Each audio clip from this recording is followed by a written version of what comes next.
Hey, Critical Ring Theory fans, this is Pavan coming at you with a question that I've been pondering throughout the day, which is WWE wrong to counter-program against Fight for the Fallen? So for anybody who's not aware of it, Fight for the Fallen was the third announced event that AEW plans to run in Jacksonville, Florida, where all of the proceeds will be going to the victims of gun violence.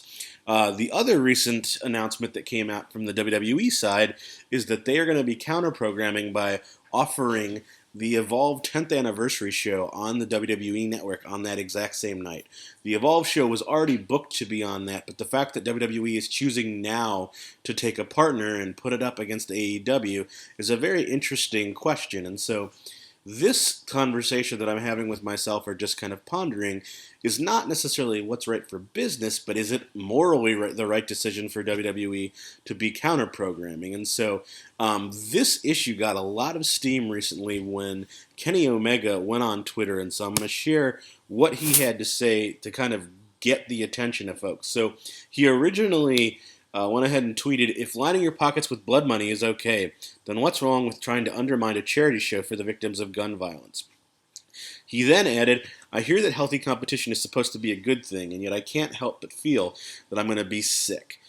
Kenny Omega would go on to later delete that tweet and instead put up, "I've said my piece and it's opened the door to a very toxic environment. It wasn't a message to the fans or the boys, just the decision makers.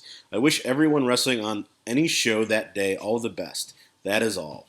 And so Kenny raises some interesting points there. And so one of the things that I was thinking about is, just to start off with, one of the things that WWE has done over the years, particularly when talking about the Monday Night Wars, is take the position of being the underdog and the one who wasn't necessarily putting fans into a tough situation. I can remember when the announcement came out that Monday Night Nitro would be running head-to-head with Monday Night Raw, Vince McMahon putting out a statement that really questioned the fact that TNT or TBS, or TNT in this case I should say, were going to plan on programming against WWE and making the fans of wrestling choose.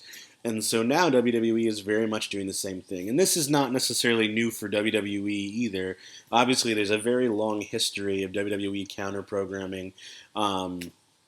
When they were working with the pay-per-view companies in the 80s, there was a specific offer that Vince McMahon made saying that I will take away WrestleMania if you book certain NWA shows. And so this is not new territory for the WWE by far. But the other thing that's interesting is WWE over the last couple of years has really made inroads and thoughts around the work in charity. And this is to not take away from anything they've done, because as an organization, they do really put their mouth or put their muscle behind what they say in terms of some of the charity work and the philanthropy work they do. But this is an organization that says philanthropy is the future of marketing, and now they have specifically decided to go up against an event that is raising funds for the victims of gun violence. And so I think it's an interesting position to take. Obviously, there's the business aspects of it, but there's also this question of, is this company, who has presented itself as the underdog for so many years, now taking on the role of the bully in this? And I think that there's been many opportunities in the last couple of months that have shown that. I think that you can also make the case that was this part of the reason why AEW decided to do a charity show early on, knowing that WWE would not take kindly to having this level of competition. And so because of that, by partnering with a charity, did they know that this would actually end up potentially backfiring on WWE with fans or people who are more attuned to the fact of what's going on a deeper level, kind of starting to question, is this the right thing? I will say that I think that having it be the Evolve show seems like a perfect smokescreen for the WWE, in that they're still able to counter-program and provide something that will, entice the hardcore wrestling fans, but it's not the WWE product. And so they have this way now of saying, it's not us. It's a show is already happening.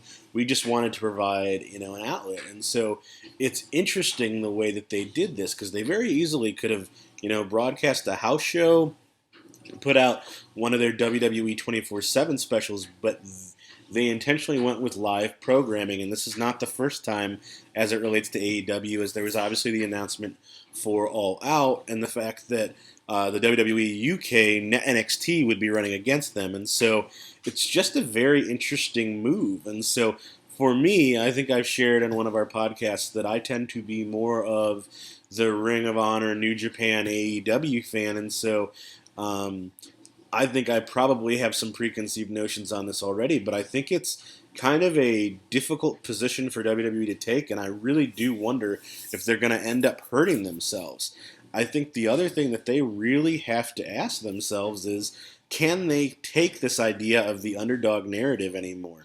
They're now the juggernaut. There is no competition. They're the billion-dollar company, and for a company that's made their names talking about how WCW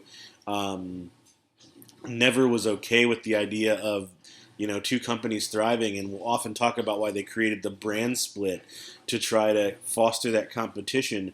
Now, the minute they smell competition, they're trying to snuff it out, and it's just an interesting position to take, particularly as other things have popped up along the years where they wouldn't acknowledge TNA Impact or those things, and now to come out so heartily against it. One of the things that I'm going to pose when I do these kind of things is that I don't really know the answer, but I do think that this really may end up hurting WWE in the long run. Counter programming is fine, but to run up against a charity event is something that I don't know that they've fully thought out. And so, for me as a wrestling fan, I think of wrestling as a community, and I think that one of the great things of the last couple of years is how there's been able to do some great things with wrestling. You think about Connor's Cure and other things where they were able to raise money. All of the Make a Wish kids who get to be granted wishes by the WWE, and all those great things. I think it's really a hard position to take. And so, again, this is a business. I completely understand that side of it, but I do see the potential for this to end up hurting them. And so that was just my thoughts on whether it was wrong to counter program Fight for the Fallen. If you enjoy this kind of rambling to myself or just kind of taking apart some of these issues, I encourage you to like and subscribe. My hope is to do more of these things. But yeah, so that was me just sharing a little bit about WWE counter program against Fight for the Fallen, and my position is I do think WWE was wrong to counter program. Hope you enjoyed it, and look forward to seeing some comments.